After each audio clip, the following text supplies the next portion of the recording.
আসসালামু আলাইকুম। আজকে আমি কথা বলবো একজন বক্তাকে নিয়ে। আ উনার সম্প্রতি সময়ে একটা ভিডিও ক্লিপ ভাইরাল হইছে। রাশ্মিকা মান্দানা নাম শুনেছেন? আহ, মুরব্বি মুরব্বি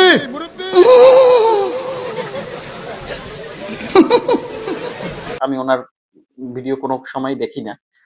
তো ফেসবুকে স্ক্রল করতে ওই ভিডিওটা বারবার আসছে। তো আমার মনে হয় এই সম্পর্কে আমার ২ ১ টা কথা বলা উচিত। যেহেতু আমি টুকিটাকি ভিডিও বানাই। তো এর জন্যই কথা বলতে আসছি। আজকে আমি কথা বলবো আমির হামজা হুজুরকে নিয়ে। তার আগে আমরা আরকি তার ভিডিও ক্লিপটা দেখি, তারপর কথা বলছি। এখন সবচাইতে বিশ্বে সুন্দরের তালিকায় যাদের নাম আছে, এক নাম্বারে যে মহিলার নাম পাওয়া যাচ্ছে, আপনি ইন্টারনেট ঘাঁটবেন, এক নাম্বারে বিশ্ব সুন্দরী দুনিয়া না, 257টা রাষ্ট্রের ভেতরে চেহারের এই কাটিংটা সবচাইতে সুন্দর যার, রাশ্মিকা মান্দানা নাম শুনেছেন?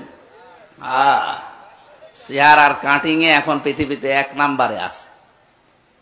এই মহিলার দিকে একটু আল্লাহর নাম নিয়ে তাকাবেন, দেখেন তো কি সুন্দর করে আল্লাহ তারে বানিয়েছে।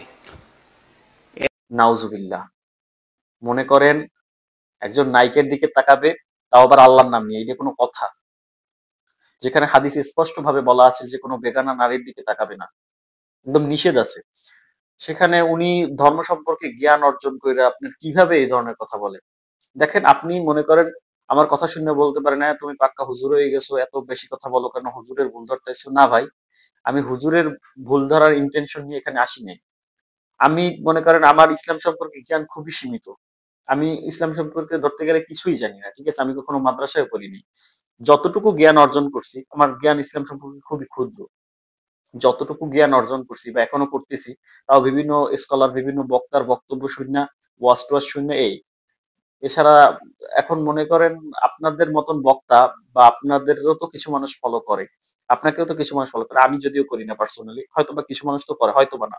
আপনার একটা বড় মানে ভক্ত সমর্থক আছে।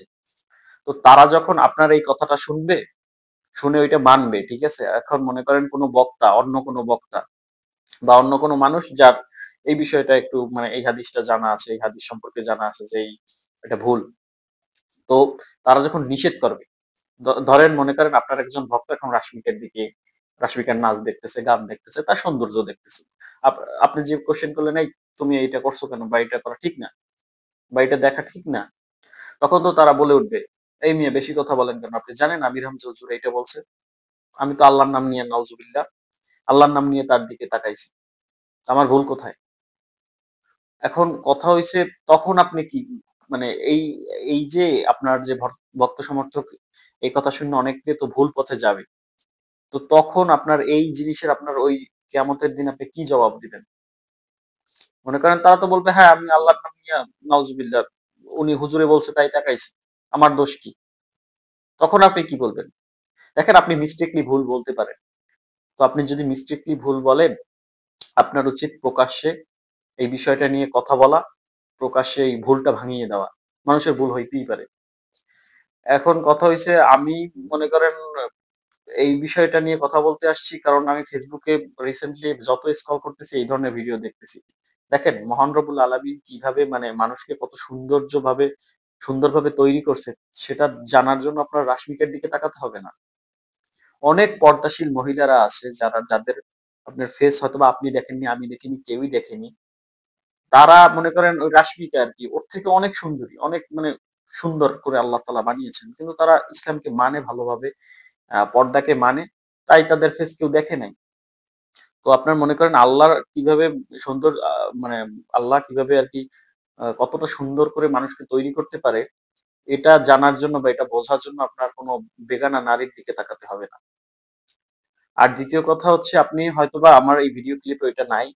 আপনি এর পরের হয়তোবা আমি আরো মানে বিস্তারিত ভিডিও দেখছিলাম যে আপনি ইসলামের মানে যে নারী যারা আছে, ইসলামে যেসব নারীদের সৌন্দর্যের কথা বলা হয়েছে, তাদের সৌন্দর্যের কথা তুলনা করার জন্য আপনি রাশমিকার মানে উদাহরণ দিছেন। এটা কোনো কথা? তাদের মতন মানুষের সঙ্গে আপনি কার তুলনা দেন? কার সাথে কি? আমি তো এইটাই বুঝি না। আপনি ইসলাম সম্পর্কে যথেষ্ট জ্ঞান অর্জন করেছেন। আপনি একজন বক্তা, ঠিক আছে? আমরা আপনাকে বলার মতন কোনো যোগ্যতা রাখি না। তো আপনি যখন এত কিছু জাইনা এই ধরনের কথাবার্তা বলেন পাবলিকলি, পাবলিকলি আর প্রাইভেটলি না, এটা না মানে এটা ঠিক না তো ঠিকই না, যেটা না তো না, যেখানে হাদিসে নিষেধ নিষেধ, যেটা আর কি সহি হাদিসে নিষেধ করা একদম নিষেধ, যেটা কোরআনে নিষেধ করা নিষেধ। আমাদের ধর্ম এটাই শিক্ষা দেয় যে আল্লাহ এবং রাসূল সাল্লাল্লাহু আলাইহি ওয়াসাল্লাম যা নিষেধ মানে বলছে, আপনি যদি সেটা করেনও হারাম জেনে আপনি মানে মানতে হবে যেটা হারাম। আপনি সেটা করতে তো পারবেনই না, নিষেধ মানে একদম বাতিল করতে হবে। আর আপনি যদি সেটা করেনও, সেটাও আপনাকে মানে স্বীকার করতে হবে এটা হারাম। আপনি হারামকে হালাল বলতে পারবেন না। আপনি মনে করেন কি রাশমিকার দিকে যদি আল্লাহর নাম নিয়ে তাকায়, তাহলে কি সেই জিনিসটা হালাল হয়ে যাবে? আপনার এইটা মনে হয়? দেখেন, দয়া করে আপনি আপনারা এমন কোনো কথা বলবেন না যাতে ইসলামকে মানুষ ভুল বোঝে, মানে মনে করেন যে মানুষ ভুল পথে পরিচালিত হয়। দয়া করে এই ধরনের কোনো কথা বলবেন না। আল্লাহ আমাদের সকলকে বোঝার তৌফিক দিক। আর দ্বিতীয় কথা হচ্ছে, মনে করেন এই ধরেন আমি ৩-৪ জন বক্তারটা দেখি।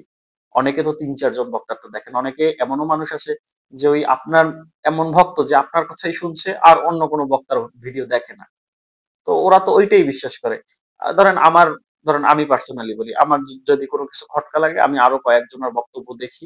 তারপর মানে আমার জ্ঞানে যতটুকু বলে আমি এইটা ভাইবে মাইনে চলি।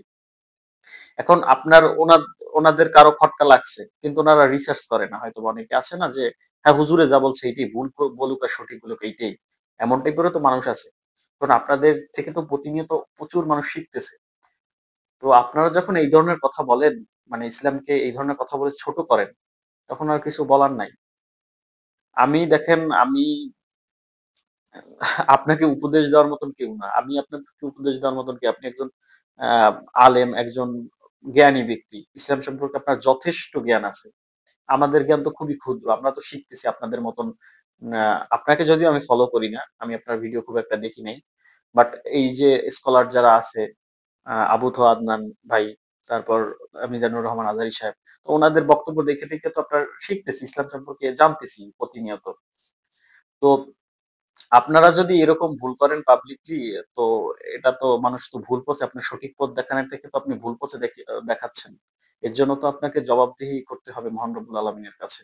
দেখেন, আপনি মনে করেন রাশমিকার বর্ণনা দিচ্ছেন ওয়াজের মধ্যে বৈশা, আর আমি আর একটা ভিডিও দেখলাম, আপনি তাহেরি হুজুর যে বক্তা আছে আলোচিত বিভিন্ন ডায়লগ মালগ দিয়া, তো আপনি ওনাকে মানে উপদেশ দিচ্ছেন যে এটা হুজুর না, এটা আলেম না জালেম, হ্যান ত্যান। ঠিক আছে, হ্যাঁ ঠিক আছে, ওনার ভুল হইতে পারে। তো ওনার ভুলগুলো ধরার আগে আপনি সঠিক, আপনার জায়গায় সঠিক হন, আপনি আপনার ভুলগুলা ধরেন। তারপর এই হুজুরদের মধ্যে কামড়াকামড়ি না কইরা আপনি আপনার জায়গা থেকে সঠিকভাবে প্রচার করেন। আমি মানে মনে করেন আপনি বলছেন ওয়াজের মধ্যে এইসব, আবার আপনি আরেকজনের ভুল ধরতেছেন। কি বলবো আর? আলেম আবার আলেমের মতো হওয়া লাগবে, তাহেরি ভাইয়ের মতো হলে বা সমস্যা। এটা তো আলেম নামে একটা জালে, এগুলো ইসলামের যত ক্ষতি করে, সাধারণ মানুষের দ্বারা এত ক্ষতি হয় না। ইসলামকে বিকৃত করে আন্দাজে উল্টাপাল্টা জিকির জারি করে মানুষকে বিভ্রান্ত করে জাহান্নামে নিয়ে যাচ্ছে। হ্যাঁ, এটা ঠিক। কোনো আলেমের যদি ভুল হয়, আপনি একজন আলেম হিসেবে আপনি অবশ্যই ভুল ধরবেন। তবে তার ভুল ধরার আগে আপনার সঠিক হতে হবে। আপনি যেগুলো প্রচার করছেন ওগুলো সঠিকভাবে প্রচার করতে হবে। এখন একজন আলেমের ভুল তো আপনারাই ধরবেন। একজন আলেম হয়ে একজন আলেমের ভুল ধরা তো আপনাদের দায়িত্ব। তাই দয়া করে কথা বলার সময় কোরআন হাদিসের আলোকে কথা বলার চেষ্টা করবেন। এমন কোনো কথা বলবেন না যাতে আপনার ইসলামকে অবমাননা করা হয় বা ইসলামকে ছোট করা হয়। আর আপনি যদি মিস্টেকলি এটা বলে থাকেন, আমি জানি আপনি হয়তোবা আমার ভিডিও দেখবেন না। আমার ভিডিও কয়জন মানুষ দেখে? আমি তো আর প্রফেশনাল হইতে ভিডিও বানাই না। তো আপনি যদি কোনোভাবে আমার ভিডিও দেখে থাকেন, দয়া করে আমি আপনাকে একটা কথাই বলবো ছোট ভাই হিসেবে।